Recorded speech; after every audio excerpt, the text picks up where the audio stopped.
Hey everybody, how's it going? Today I want to talk about something that we as online sellers all dread, and that is scammers or being scammed out of your hard-earned money.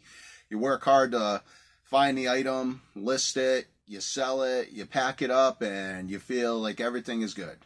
Then all of a sudden you're getting a message that doesn't even make sense and they want their money back. Well, what do you do about it? Well, I want to talk about a few things that have recently happened to me and a couple things that have happened in the past. So let's get into it. The first thing I want to talk about is a Lego Ferrari F40 car that I sold. It was a Creator Series, Expert Series, whatever you want to call it, and it sold for $120 plus shipping. I just recently got this a few months ago in a big lot. Like I got like 5 or 6 big pre-built Lego things. So I Googled it, found out what it was, listed it, sold it without a problem. So I shipped it out, and right after they get it, I get a message that says, "This set is not Lego, not happy." And it also had a few pictures. A couple pictures were of the car I sent them, and then another picture was of an actual Lego piece. And when I looked, I'm like, oh great, here we go, another scam. Like, what's the problem now? But when I looked closer, I saw that my pieces did not say Lego on them. Now, I try my best to be an honest seller, do my due diligence when listing things, but this was a complete mistake on my end. And I didn't just check his pictures. I went back and I checked my own pictures, and I zoomed in, as you can see here, and in fact, my pieces do not say Lego on them. I looked it up, and there is like a third-party bootleg company that's selling these same exact cars for, I believe, like $60. So I felt so bad when I found out. So I instantly refunded him. I apologized, and luckily for me, he was very understanding. I told him to keep the car, do whatever you want with it, burn it. But yeah, he was completely understanding, and he ended up leaving me good feedback. So that was not a scam. That was just me making a mistake, and that does happen. Like, we try to be perfect, we try to do things right, but mistakes happen. So always be sure that you're selling the correct items, you're listing it correctly, and just do your due diligence. I had no idea there was third-party bootleg sets like this, but from now on, anytime I sell something Lego, I'm gonna inspect it very carefully and make sure. The next item that I'm having an issue with is actually right now. I sold a sealed laser disc. It's from Adam Ant. It's a cartoon, and it sold for $63.99 plus shipping, and it's going all the way to Australia. The person messaged me when they bought it and said, "Hi over there. Can you pack up really well so the jacket doesn't get creased? You have some great titles. Hope to do more business with you." Well, I thought, great. I always package my stuff up well, and I would love more business. So I packed it up and I sent it out. Within a couple hours of them finally receiving the item, I get another message saying, "Hello, seller. I received your copy of Adam Ant on Laserdisc. When I opened it, the jacket/cover was extensively damaged. It was poorly packed, and you didn't even put fragile on the parcel. Unbelievable. Let me know how you would like to compensate me for my damaged parcel before I get in touch with eBay." Now, as soon as I read this, it instantly set off like red flags in my head of a scam. The fact that he's saying it was poorly packaged is completely wrong. I always package these well, and I will show you that right now. So whenever I ship out a laser disc or a record, I always use these record mailers. I got these on eBay a while ago. They're like 12.5 by 12.5 cardboard, and they already have creases in them, so you just got to fold them up. You can see here there's 2 different thicknesses you can do. So if you do the first one, you're not going to get as much padding. So I always do the second one, even if it's just a single record. I always do the second one. That's probably about I don't know, 1.5 inches wide. So that way I can fit in more padding. So I'll lay that down. And I also always cut out cardboard pads. You can buy these like 12 by 12 squares or whatever, but I just cut my own. Place one of them down. I'll also make sure that the grain of it is going the other way. than the record mailer is, so that's going up and down. So I'm going to put this with these ones going this way, make it a little stronger. I'll put a piece of bubble wrap. The 12 by 12 inch square is perfect. Then I'll place my record. Now, if it's not sealed, I will take it out. I'll take it right out of there and put another piece of bubble and put the record on top so it doesn't shake around inside and break the sleeve or anything. I'll do another piece, bubbles. And actually I found if you just do one more and then you cardboard on top, it's the best because then it kind of fits perfectly most of the time. And that way it won't be shaking around on you. Yeah. I'll do this. Do this. Tape it up real nice, going down this way and then across each side.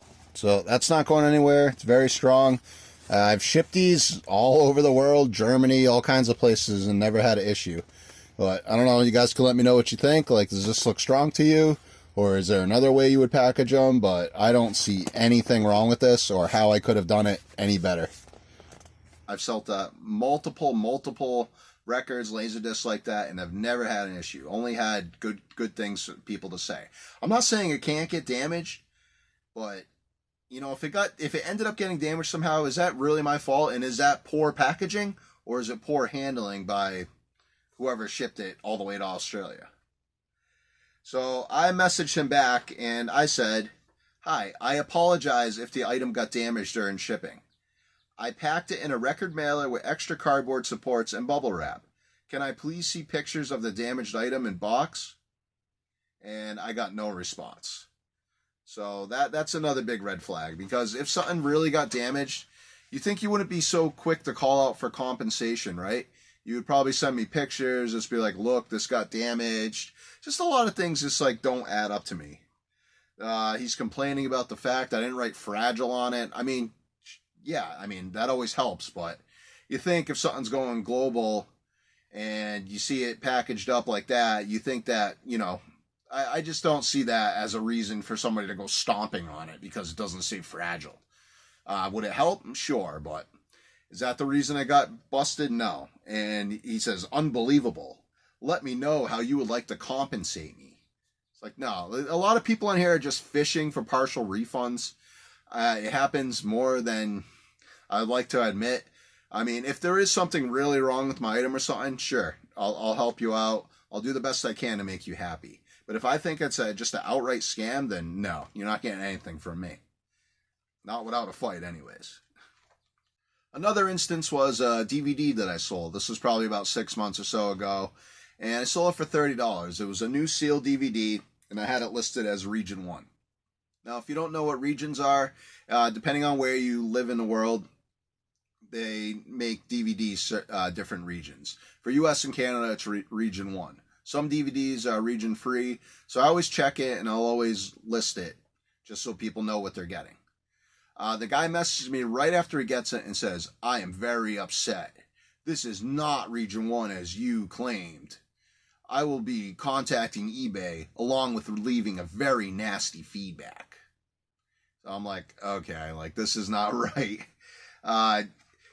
You could see on the DVD that it's Region 1. So I messaged him back and I said, "I'm sorry you're having a problem with this DVD, but it is in fact Region 1, as you can clearly see in the pictures." After that, never heard from the guy again. So a lot of times people will just message you trying to like fish for some type of refund.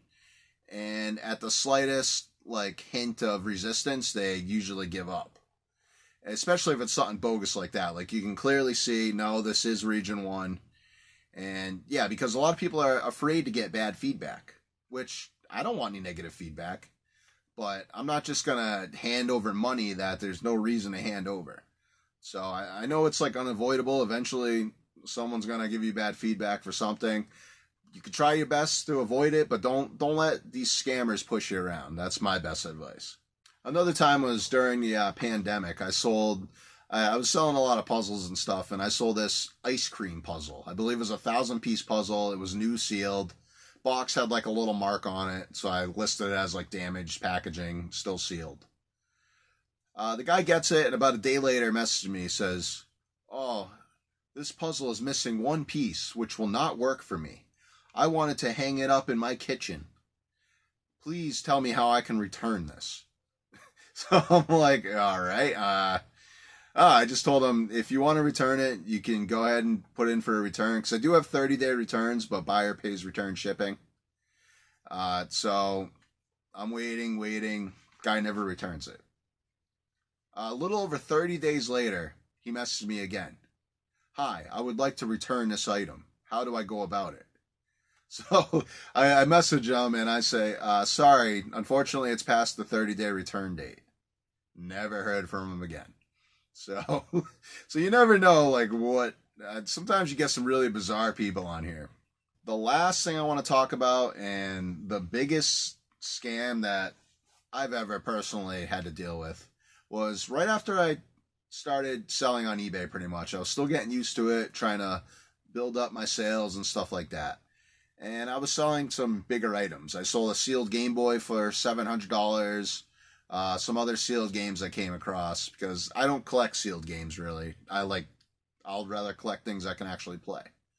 So I came across a copy of Super Smash Brothers that was factory sealed. I got it for $60. So I listed it for $250, and I was pretty happy when it sold.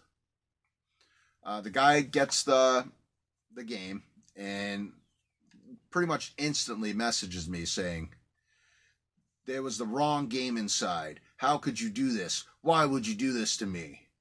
And I'm like, okay, like so many alarms are going off in my head. I'm like, why is this happening? There's no way he just opened that game. Like, what is going on? So he sends me a picture, and it's literally the Smash Brothers case, and he has it set up, and he's got like saran wrap like crumpled up in front of it. You could tell it's not the real plastic. And then he opened it, and what's inside? Shark Tail. Shark Tail in the manual was inside. So his message was basically saying that he opened the factory sealed vintage game and the wrong game was inside. So he wants to return it, and I'm a scammer. So I messaged him saying, I would never do that. I've sold higher dollar items, and I'm not about scamming people. It doesn't matter. He puts in for a return, and I am absolutely I'm going crazy. I was so upset. So I call eBay and I tell them what's going on. And eBay says, "Oh, well, you should accept a return." I said, "Really?" I'm like, "That is not my game." And I'm like, he said he opened a factory sealed game and returned it. And they're like, yeah, just accept it and then call us back when you get it and we'll go from there. So, I was a new seller and I had no returns on this item. I had no returns just because of this. Because I was afraid of something like this happening. But they said it doesn't matter. They said it's not as described. So you got to take the return. So I take it and I get it back. And when I got the box back, it was the same box, but it was wrapped in pink, like that decorative tape, pink tape with unicorns all over it. It's completely trolling me. And inside was the Smash Brothers case with Shark Tail inside. So I call eBay and I said, okay, I got the return. This is not what I sent them. And they said, oh, well, it says that the item's not as described. So I'm not sure what we can do. And I said, he opened a factory sealed game, he's saying. I'm like, this doesn't make any sense, because for that price that he paid, he could have bought 5 complete copies of it. So no one is going to buy that just to open it, unless you're just like a crazy millionaire and like opening sealed games. And he's like, oh yeah, well, people have to open things to test them. And I'm like, you're not understanding. I'm like, it's a collector's item. You don't buy these to open them. So I wait, and I call back a couple days later, and I get a woman. She was very understanding. I told her the same thing, that it's a collector's item. I sent them pictures of the box, pictures of the game, everything. I'm like, you can see this person is clearly trying to troll me. They have no feedback, where I have a lot of good feedback. I wouldn't do that. And the woman's like, yes, I understand. She's like, I can see what they're doing here. We're gonna side with you. It should be sided in your favor within 24 hours. And we thank you for contacting us, and we'll make sure that they get what's coming to them, pretty much. So I'm like, all right, great, super happy. I wait for the next day, and all of a sudden I get a message.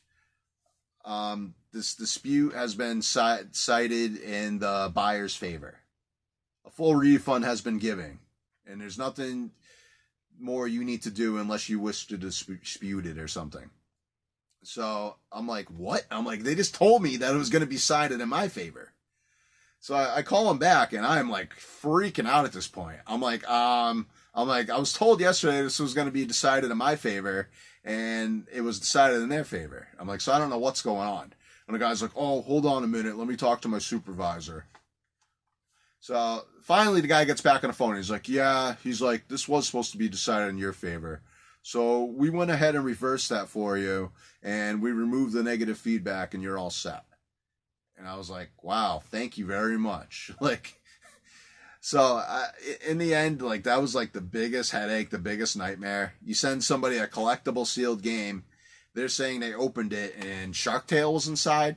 Like, how? Like, I don't seal games. It was clearly factory sealed. I had pictures of every single angle. So you can never be too careful. And even when you are too careful, stuff can still happen.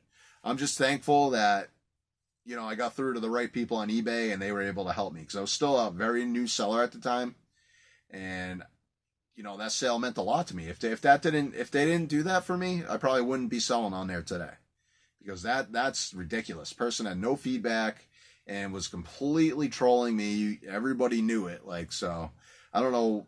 I understand they like to side with the seller, which a lot of times, like, I get it. But something like that, I'm just very happy that they sided with me, and I'm still selling on eBay to this day. Well, I want to thank you guys for listening to these eBay scams, and hopefully this will help some of you guys out there in the future. Just take very good pictures, describe items the best you can, and hopefully you won't run into any issues. Have a good one. Bye.